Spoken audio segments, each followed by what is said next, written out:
Halo konco-konco, pada saat Dewi Setiawati menyuguhkan 2 buah kates dan jepit rambut kepada Bang Darmo, justru Bang Darmo memandangi 2 buah kates dan jepit rambut tersebut lalu tertawa kepingkel-pingkel. Karena tertawa terpingkel-pingkel membuat hati Dewi Setiawati semakin penasaran dan penuh tanya. Seharusnya 2 buah kates dan jepit rambut tersebut tidak untuk dipandang dan tidak untuk ditertawakan, tetapi untuk dinikmati konco-konco. Kejadian seperti itu tidak hanya terjadi pada malam pertama, malam kedua, malam ketiga, dan seterusnya. Setiap kali Dewi Setiawati menyajikan 2 buah kates dan jepit rambut, Bang Darmo selalu memandangi, terus ujung-ujungnya tertawa kepingkel-pingkel. Ya, tentu saja semakin membuat hati Dewi Setiawati bertanya-tanya dan berprasangka kemana-mana. Apakah kedua kates yang disuguhkan itu kurang gede, ataukah jepit rambut itu rambutnya kurang lebat dan lain sebagainya? Ya pastilah hati wanita sampai berpikir atau menggambarkan hal seperti itu konco-konco. Akhirnya yang namanya jiwa dan hati wanita yang gampang tersinggung, merasa apa yang selama ini dibangga-banggakan dan selalu diberikan yang terbaik untuk Bang Darmo tidak berarti apa-apa, dan Mbak Setiawati pun putus asa konco-konco. Lalu bagaimanakah kelanjutan tentang kedua kates dan jepit rambut tersebut? Bagi konco-konco yang ingin tahu, simak video ini selengkapnya sampai habis. Jangan lupa ya di subscribe, di jempol, serta tinggalkan komentar bagaimanakah mengenai jepit rambut dan 2 buah kates tersebut. Sekarang marilah kita lanjut. Karena jepit rambut dan 2 buah kates tersebut tiap malam sering dianggurin, maka Dewi Setiawati menanyakan hal yang sebenarnya kepada Sang Prabu Angling Darmo, atau kalau Pak D mengatakan Bang Darmo. Selanjutnya Bang Darmo pun menjelaskan kepada Dewi Setiawati bahwa baru-baru ini Bang Darmo baru saja mendapat ajaran Aji Geneng Sluman dari Nogo Atmolo atau Nogorojo. Adapun Aji Geneng Sluman itu fungsinya begini konco-konco. Bagi yang memiliki Aji Geneng Sluman itu bisa memahami segala bahasa, baik bahasa segala hewan maupun bahasa dari jenis suku bahasa manusia. Jadi kalau umpamanya pergi ke Rusia, ke Jepang, atau ke Korea, tidak usah mengajak seorang penerjemah bahasa dan tidak perlu menggunakan subtitle atau penerjemah bahasa digital gitu loh konco-konco. Jadi bisa memahami bahasa tumosual, bisa memahami bahasa tengu, bahasa tinggi, bahasa semut, cecak, dan lain-lainnya. Pokoknya segala makhluk ini bisa dipahami oleh Bang Darmo. Jadi gamblangnya pada saat Dewi Setiawati menyuguhkan 2 buah kates dan jepit rambut, Bang Darmo berisik dengan suara-suara cecak, suara tikus, semut, dan lain sebagainya yang selalu menggojloki atau mengolok-ngolok Bang Darmo saat Bang Darmo melihat atau dihadapkan dengan 2 buah kates dan jepit rambut itu tadi. Makanya Bang Darmo gagal fokus dan tertawa kepingkel-pingkel. Namun penjelasan itu tidak langsung diterima begitu saja oleh Dewi Setiawati, dan Dewi Setiawati pun tidak percaya. Adapun ajaran Geneng Sluman itu tadi pemberian Sang Naga Atmala atau Nagaraja. Kalau konco-konco lihat film, di situ kan ada ula naga gede. Nah, yang dimaksud dengan Nagaraja atau Naga Atmala ya ula gede dalam film itu, konco-konco. Namun ajian itu walaupun sudah diberikan kepada Bang Darmo atau Prabu Angling Darmo, sebenarnya ajian itu belum lengkap atau belum sempurna. Jadi cara menggunakannya, off atau onnya, aktif atau nonaktifnya belum sempat disampaikan kepada Bang Darmo. Jadi semenjak menerima ajian Geneng Sluman itu, ajian itu selalu on atau selalu aktif. Namun singkat kata singkat cerita, Dewi Setyowati tetap tidak percaya apa yang sudah dijelaskan detail oleh Bang Darmo kepadanya. Dan Dewi Setyowati itu pun tetap merasakan ada sesuatu yang kurang begitu sesuai dengan harapan Bang Darmo. Ya mungkin katesnya merasa kurang gede, atau cepit rambut itu tadi rambutnya kurang lebat, konco-konco. Akhirnya Dewi Setyowati merasa dirinya sudah tidak berarti apa-apa bagi Bang Darmo dan hatinya pun mulai frustasi, merasa hidupnya tidak berarti dan ingin mengakhiri hidupnya dengan melakukan pati obong. Nah, konco-konco, itu tadi sekilas rangkuman atau saduran tentang Dewi Setyowati. Itu tadi berdasarkan pakem cerita pada toprak maupun film. Loh Pak D, kok ora podo karo neng toprak utawa neng film? Yang namanya cerita sejarah itu tidak bisa sama persis dengan yang ada di film maupun di toprak maupun yang dirilis oleh pakar sejarah, konco-konco. Jadi pakar sejarah yang satu dengan yang lain itu selalu berbeda. Petilasan mriki niki dinamakan petilasan Botobang, berarti riyin niku enten semacam boto abang berbentuk piramida ditemukan ngoten nggih. Boten pertama kan boten Botobang. Sebelum zaman Jepang niku kakek buyut saya istilahnya punya cerita bahwa di sini ditemukan seperti piramid, juga disebut Boto Sewu. Oh, Boto Sewu. Ya, pemerintahan Jepang pengen tahu ada apa tuh di Boto Sewu piramidnya. Ternyata dibongkar nggak ada apa-apanya, wong abu jenazah. Nah, saya logika aja, kalau mayat mesti kan ada tulang belulang. Nah, setelah dibongkar tidak menemukan apa-apa, kelihatan semua botolnya merah. Jadi di sini di istilah dinamakan oleh sesepuh dan bini sepuh semua warga sini kasebut Botobang. Gara-gara nih botone abang gitu loh. Dibongkar pasukan sing ora ndunung keplak dikira eneng ya kuwi saumpame mboten dibentuk istilah kados kuburan. Itu kan ceritanya kan malah damel begejekan.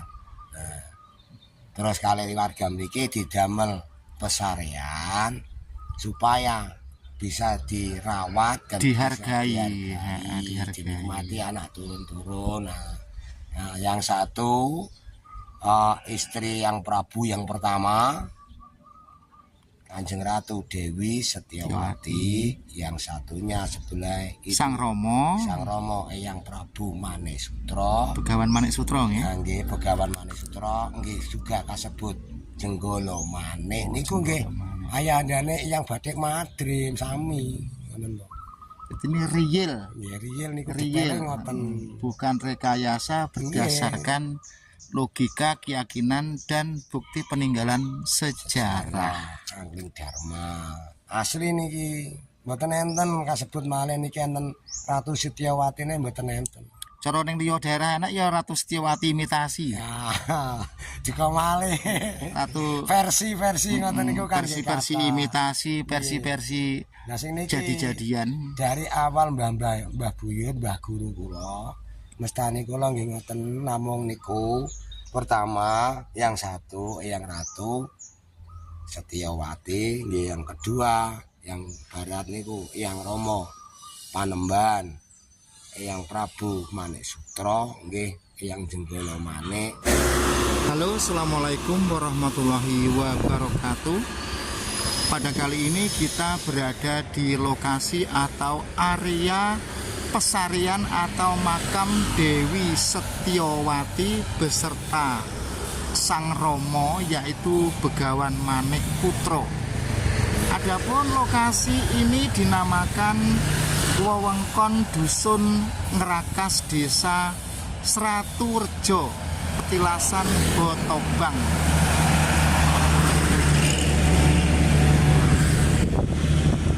Tepatnya di Desa Pasinan, Kecamatan Baurno, Bojonegoro produktif dan energik. Ini adalah jalan raya menuju kalau yang ke depan itu ke Surabaya, tapi ya lewat Babat dulu, Lamongan baru Surabaya. Terus sebaliknya ke arah Bojonegoro. Nah, jadi lokasi atau area letaknya makam Dewi Setiawati itu di sini ya, para dulur, para teman-teman, para pemirsa. Baiklah, sebenarnya pada video sebelumnya itu sudah kita eksplor mengenai lokasi atau area makam Dewi Setiawati beserta Sang Romo. Dan letaknya itu dari jalan raya ini tidak jauh. Di depan itu sudah kelihatan itu di bawah-bawah pohon itu. Dari sini sekitar 100 meter. Jadi sangat mudah untuk dijangkau. Nah, tentunya para penggemar sejarah Malowopati, di mana saja Anda berada, andai kata Anda ingin mendatangi tempat ini, bila mana dari Surabaya setelah Babat ya, itu kan nanti melewati Pasar Burno. Setelah Pasar Burno, Anda pelan-pelan tanya saja Desa Pasinan, Kecamatan Burno. Baik, sekarang marilah kita masuk, kita melihat suasana di area atau lokasi makam Dewi Setiawati.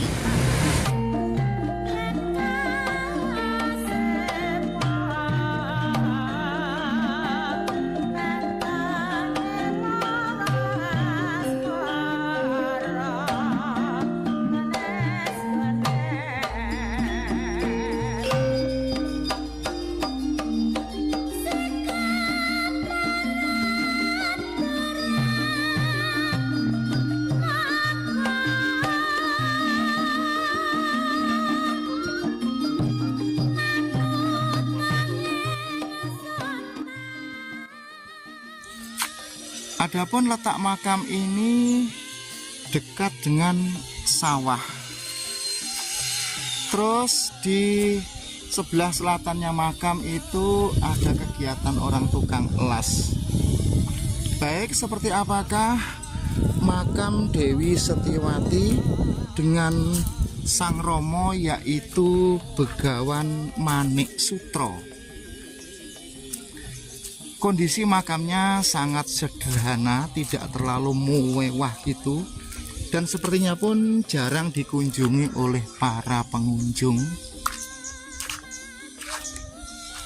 Jadi di sini ada 2 makam.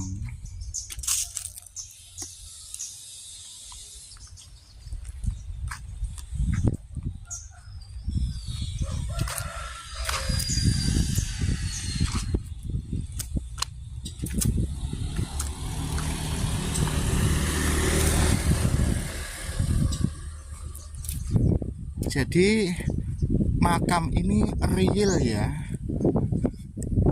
Nah, kita mendekat dan akan Pak dijelaskan.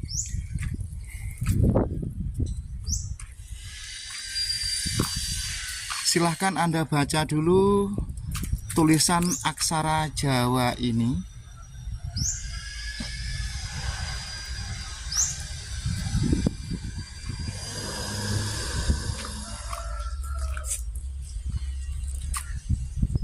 Kalau sudah, marilah kita lihat. Nah, ini ada 2 makam ya.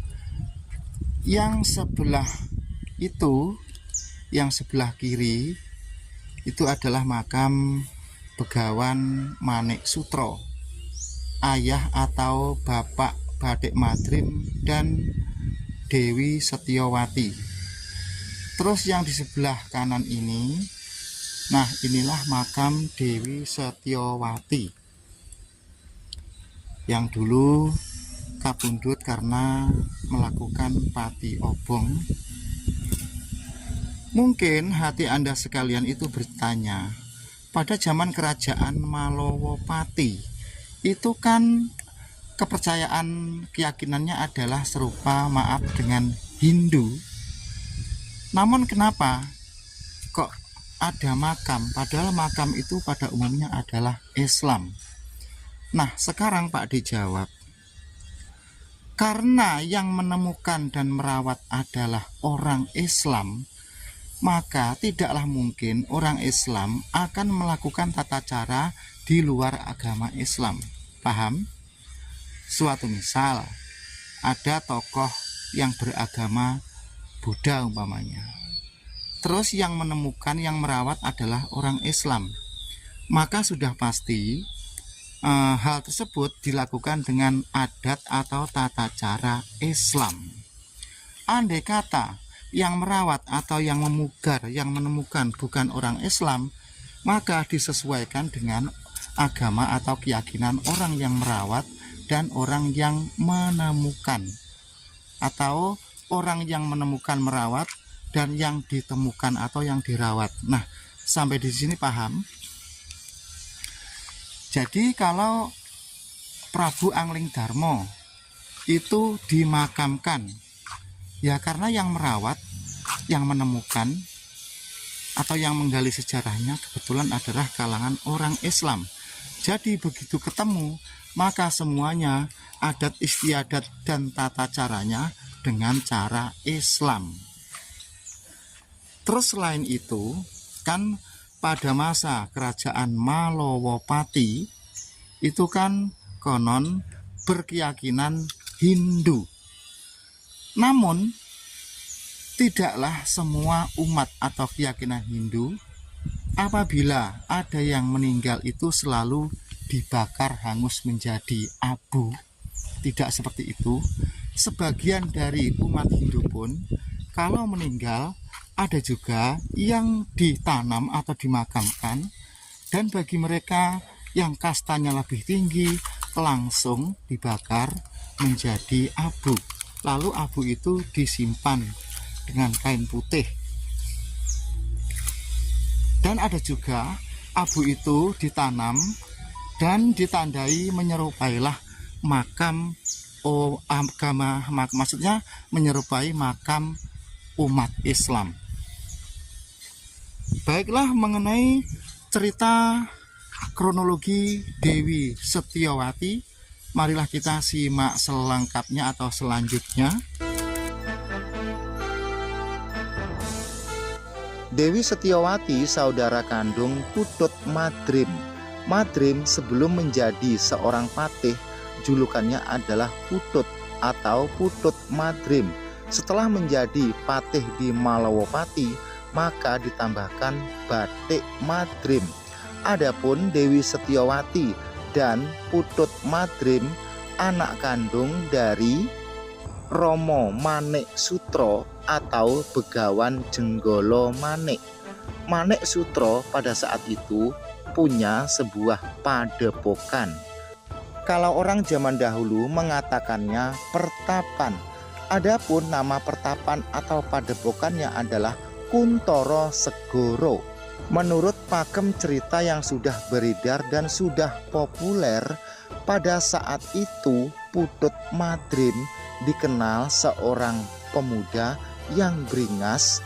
Bahkan barang siapa yang akan meminang adik kandungnya yaitu Dewi Setiawati, maka semua orang yang punya minat harus dihadapkan dulu atau berhadapan dengan Putut Madrim. Jadi pada saat itu sebelum Joko Darmo mengenal atau berhasil mengambil hati Setyowati, memang pada hari sebelumnya banyak sekali orang yang minat untuk meminang Dewi Setyowati, namun mereka semua itu kalah bertanding dengan Putut Madrim. Karena semasa masih remaja atau masih muda, Putut Madrim memang pemberani, lincah, dan gertakannya pun dapat. Oke, terima kasih. Semoga konten video YouTube pada kali ini bermanfaat juga bermakna. Ada kurang lebihnya mohon maaf yang sebesar-besarnya. Wassalamualaikum warahmatullahi wabarakatuh.